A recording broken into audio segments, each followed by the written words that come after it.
the bridge. Okay, so that second small rock down the beach is completely exposed now. And as you can see, the water is a long ways from the boardwalk, where it was up under the boardwalk just moments ago. And here's that cement bulkhead where the water was up and around. The beach is quite exposed now.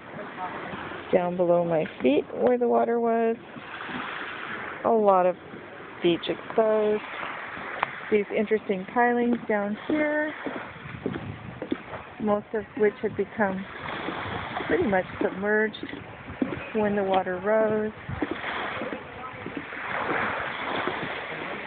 And you can see the distance from the apartment building as compared to the video where the water was all but touching the base of the apartment building. So that's quite a few feet that it's gone down. Let me get some people in the shot so you get some perspective of size and distance here. So that was quite interesting.